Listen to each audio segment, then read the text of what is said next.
Orang dengan gangguan lambung setiap kali makan dia akan menghasilkan plak. Lambungnya gagal mengolah protein. Protein itu misalnya tahu, tempe, daging. Masuk ke lambung, kalau cairan lambungnya itu kecenderungannya netral, mampu nggak dia menghancurkan daging, tahu, tempe? Nggak mampu, Pak. Nah, kalau beras yang karbo itu masih mampu dia, lebih ringan. Kasarnya ya, kita makan karbo 50% diserap, dimanfaatkan ke peredaran darah, dipakai ya. Karbo jadi glukosa, 50% kebuang ke feses karena nggak mampu dibikin. Nah, kalau protein itu paling besar-besarnya 25%, Pak. Yang 75% kebuang ke feses. Kenapa? Karena nggak mampu mengolah. Sehingga protein tadi kan dipecah di lambung itu jadi asam amino. Asam amino dikirimlah ke peredaran darah. Sedikit, nah lainnya kebuang. Nah, asam amino tadi salah satunya dipakai untuk material pembuat enzim lipase. Nah, enzim lipase itu untuk mengolah trigliserid, minyak, lemak. Nah, kita makan itu kan ya kadang seringkali makannya yang gorengan. Terus santan mengandung minyak kan? Wong kita nggak makan yang mengandung minyak saja, semua makanan ini sudah ada kandungan minyak, meskipun sedikit. Beras itu diperes, Pak, metu minyak ya, Pak. Sayuran itu juga mengandung minyak. Semua makanan itu sudah Allah sematkan ada minyak, ada trigliserid. Nah, apalagi dengan sengaja mangani gorengan, makannya yang bersantan minyak, yang jelas-jelas berminyak lah, itu lambungnya sudah ada masalah, suplai asam aminonya rendah, otomatis enzim lipasenya rendah. Enzim lipase nggak mampu memecah minyak, lemak. Nah, minyak lemak itu tidak dipecah di lambung. Jadi kan ada protein, ada karbohidrat, ada minyak lemak, ada vitamin, ada mineral. Jadi semua makanan yang kita makan di dunia ini hanya dibagi menjadi 5 jenis. Karbohidrat, ya, ngerti ya, macam-macam karbohidrat, roti, nasi, ketelo, buhung itu karbohidrat.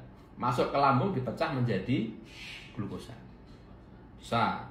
Nah, protein dipecahnya di lambung menjadi asam amino. Minyak enggak bisa.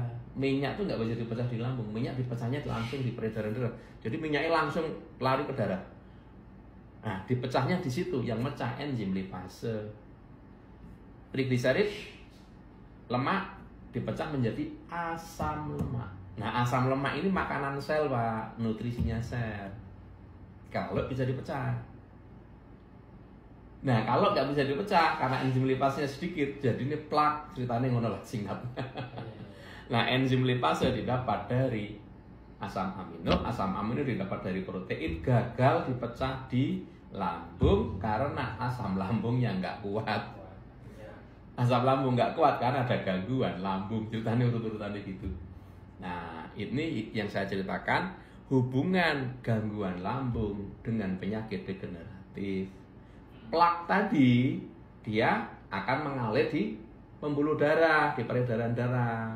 Sebagian nyantol di dinding-dinding pembuluh darah, di peredaran darah, sebagian ikut aliran kan. Nah, yang nyantol tadi otomatis di pembuluh darah munculnya apa, Pak? Hipertensi. Darah tinggi. Nah, ya, itu belum gula itu. Nanti gula itu sebenarnya masih dalam itu, Pak. Itu hipertensi dulu. Walaupun sebagian kecil ada yang hipotensi. Jangan salah, kalau hipotensi terus ya masalah juga gitu loh. Nah, hipertensi tadi.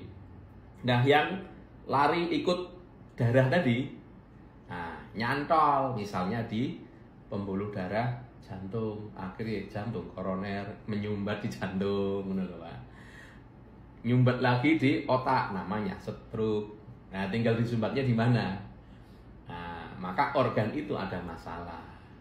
Nah, sebagian lagi dia ikut aliran darah, menyumbat di peredaran darah tangan, kaki, menyebabkan geringgingen, kesemutan, kebas, baal, panas, itu namanya neuropati.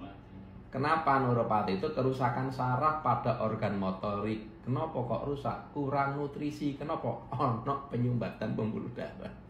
Itu ceritanya. Nah, ini masih di peredaran darah. Nah, ini manusia nih, peredaran darah. Nah, kalau sudah masuk ke dinding sel ini. Jadi manusia itu terdiri dari 100 triliun sel. Sel itu makhluk hidup. Nah, dinding sel, ini sel itu makhluk hidup, Pak. Jadi sekali lagi, ini gambar manusia. Manusia itu diciptakan Allah, diciptakan Tuhan kita, terdiri dari 100 triliun makhluk hidup yang dia butuh makan, yang dia juga masak, menghasilkan energi dan sebagainya, namanya sel. Ada 100 triliun. Sel itu masing-masing punya rumah. Ada 100 triliun. Ya, ada pintunya. Nah, pintunya itu namanya reseptor sel. Plak yang tadi, minyak lemak yang jadi plak, itu nyumbat pintunya. Makanannya nggak bisa masuk. Makanan itu apa? Ya asam lemak, ya glukosa. Macet, Pak. Harusnya glukosa masuk, dimasak di dapur mitokondria, jadinya energi. Macet. Selnya kelaparan, di sini meludak, Pak, berlimpah glukosa. Jadinya apa? Diabetes. Jadi sumber utamanya di mana, Pak?